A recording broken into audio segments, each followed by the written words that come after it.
listening to Second Chance Ministry Radio.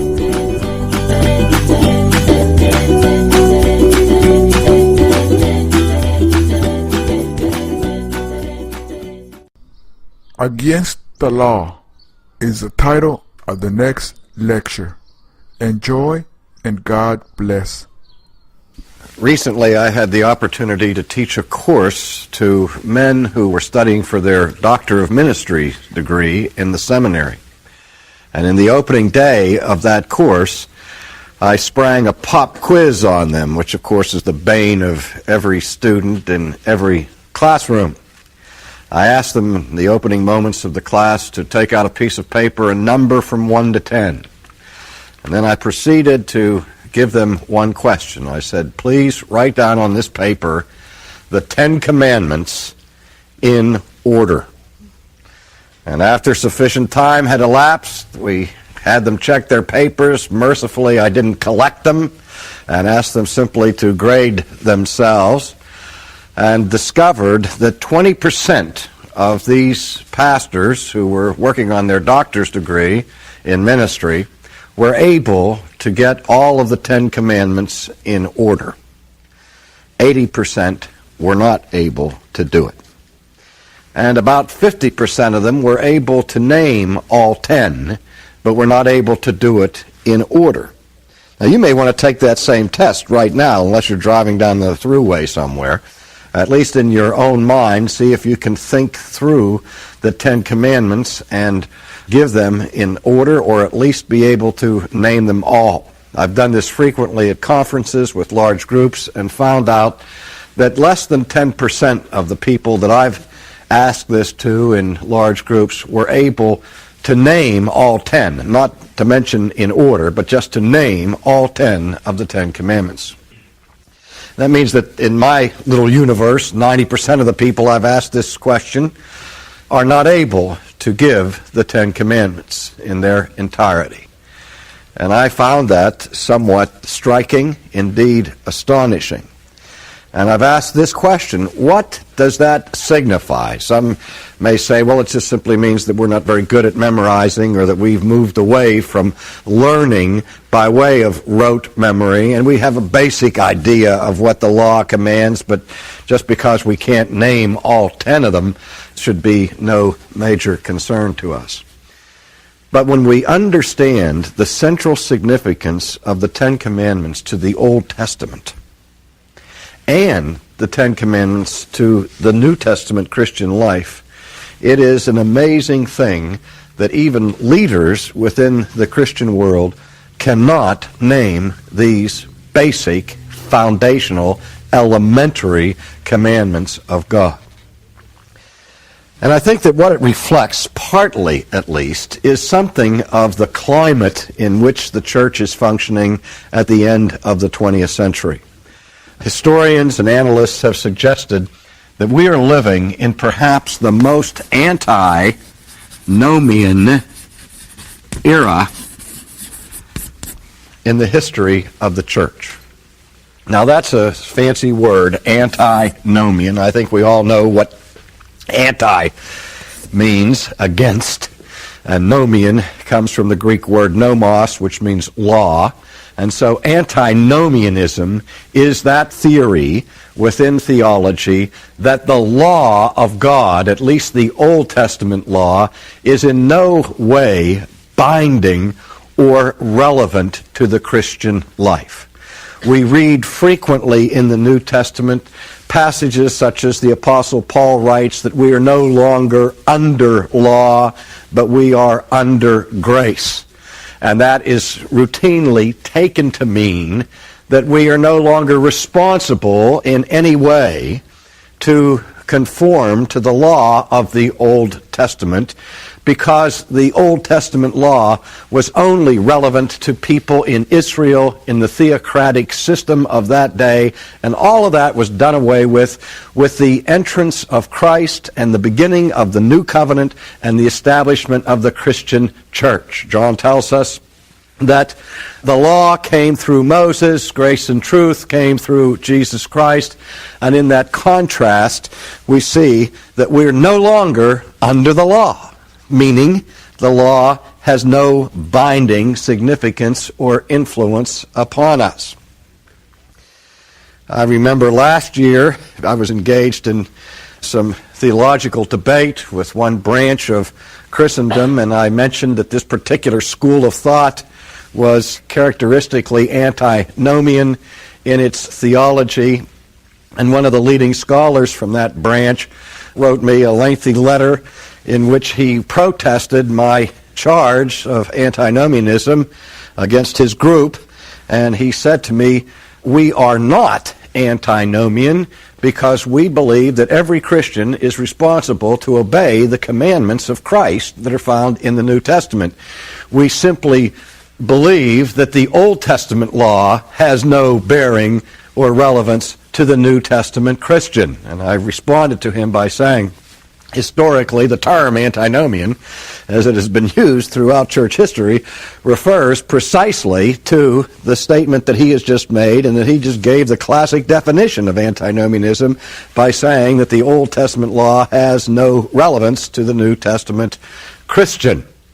So we're not just talking about pure lawlessness here.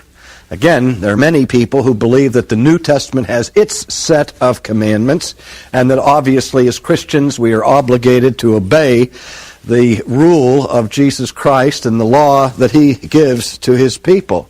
But again, the question is, what about the Old Testament law? Now, this is no easy problem to deal with for several reasons. The first of which is that we see in the Scripture itself that certain elements of the Old Testament law have clearly been abrogated in a sense. For example, the ceremonial law of the Old Testament, the ceremonial law refers to the rites and rituals that were performed in the worship experience of Israel. For example, the offering of sacrifices. The offering of sacrifices was not just simply a suggestion that God gave to Israel. It was by his command that they had to celebrate the Day of Atonement, and they had to make their burnt offerings and so on. And all of those ceremonies, the New Testament tells us, were shadows or types of the final sacrifice that was to be offered once for all in the death of Jesus. And in fact, we see the New Testament struggle with that group who were trying to influence the New Testament church to continue with these ceremonies. And that group was called the Judaizers, who insisted that the Old Testament rituals be continued in perpetuity in the New Testament church.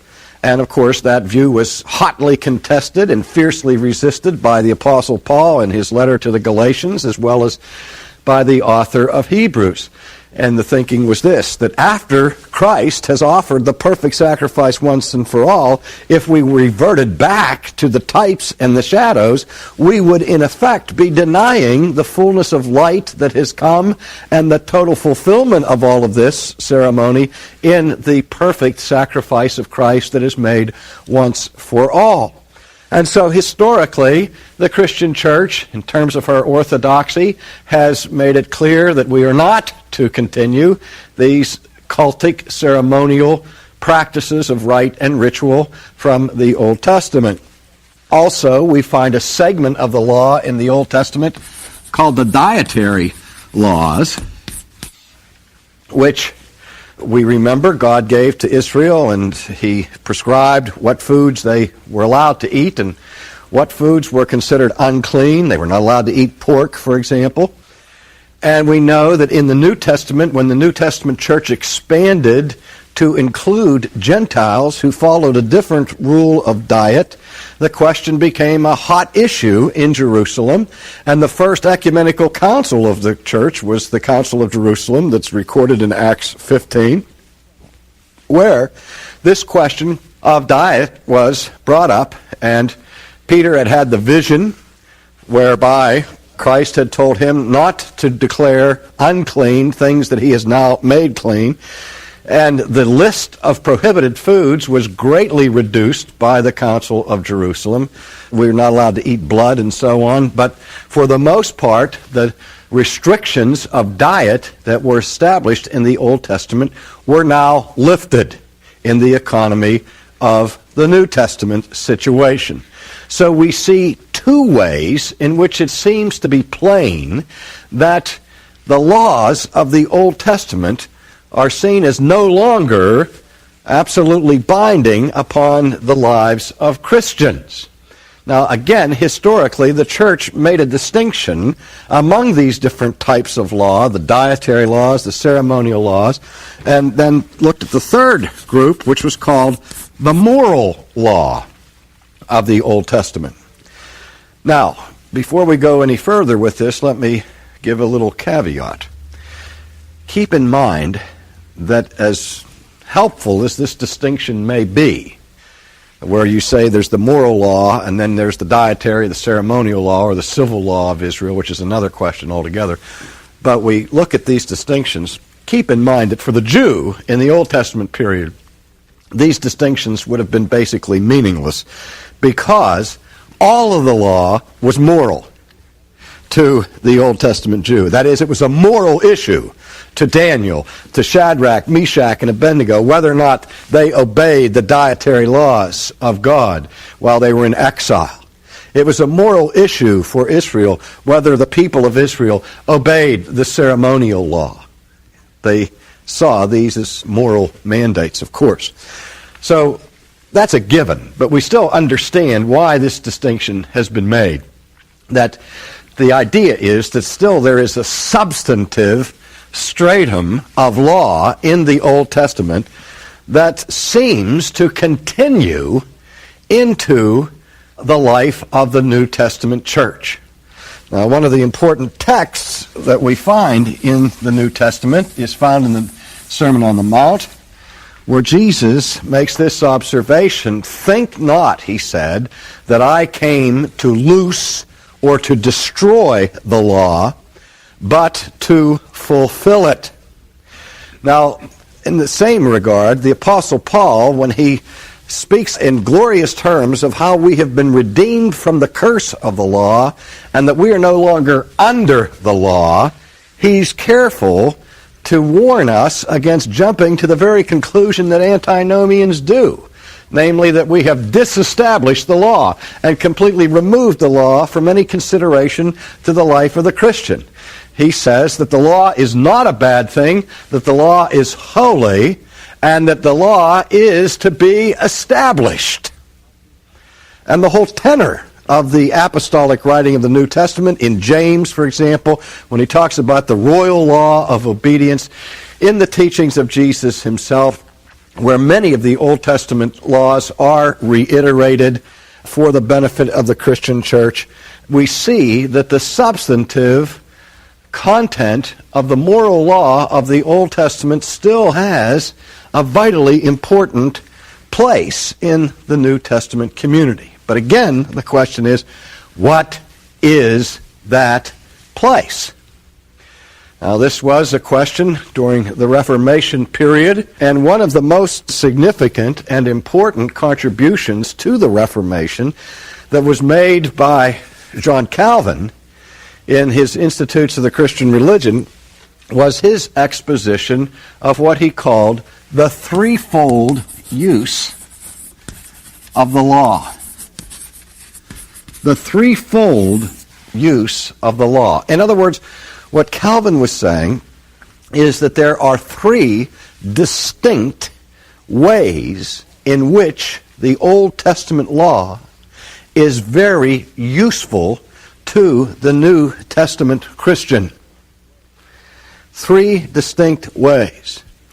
And he differed at some fine points from Luther on this, but Luther also believed that the law had a significant role in the life of the Christian. And so what I want to do with the rest of the time I have today and then on into our next lecture is give an exposition of these three uses of the law. Now, first what I'll do is simply state them, and then expand upon them individually. The three uses of the law that Calvin outlined were, first of all, the law's use or function as a mirror. The second is the law's function as restraint. And the third use, which is called simply in theology the tertius usus, that's the Latin for third use. The tertius usus of the law, which Calvin saw as the most important, was what we regard as the revelatory use or function of the law. The revelatory function of the law. Well, let's look at them now in order, beginning with the first use of the law as a mirror. Well, what Calvin had in mind here was this, that we have to understand that the law of God is not something that exists abstractly, hanging suspended somewhere in the distant universe, east of the sun and west of the moon. It's not that God had to go to a heavenly mountain and climb the mountain and receive from some greater God tablets of stone by which God himself was called to be obedient, but rather the source for the Old Testament moral law is found in God himself. Now that raises a question that was a fierce question in the Middle Ages. And that is the question, is God himself outside of the law, or is God himself bound by some greater law? And that controversy was called the ex lex controversy. I said ex lex, not ex lax, right? Ex lex means outside of or apart from law. Lex. Lex means law. And the idea was this. Is there some law above God to which God owes obedience and allegiance? That is, does God function sub lego? Is God under law himself? Well, the theologians of the Middle Ages said 1,000 times no. We have to scratch out sub lego, because if we said that God was under some law that was outside of himself, there would be something higher than God. And that something higher than God would have to be God, and God would no longer be God. So that there's no law outside of God that imposes obligation upon him. Well, if that's the case, wouldn't it follow, then, that God is lawless? He can do whatever he wants. If he is not sub lego, then he must be ex lex. He must be outside of all law and can act in an arbitrary, capricious, or whimsical manner without any sense of order. Well, what the Middle Ages theologians did was said, we'll X that out too and say a pox on both of your houses, and that God is neither under law nor apart from law, but there is a third alternative, namely that God is a law unto himself. Now, how does that differ from being ex lex? What that means simply is that the behavior of God is never lawless. The actions of God are always in conformity to the law of God's own nature, his own character, which is inherently righteous, which is eternally holy. All of his actions come forth according to who he is. Now we'll look at that more fully in our next session. As we look at this question of law, it's important for us to remember that the fundamental problem in all of creation is the problem of evil. The fundamental problem in our lives is the problem of sin. And sin and evil both are defined in light of law. The fall of Adam and Eve was a transgression against the law of God. Absolute wickedness in the Scriptures is associated with lawlessness. The supreme manifestation of evil incarnate is the man of lawlessness. So when we deal with this question of law, particularly with respect to the law of God, we're not dealing with a peripheral matter, a tangential question, but something that comes to the core of our lives as human beings who are supposed to live before the face of God. Coram Deo.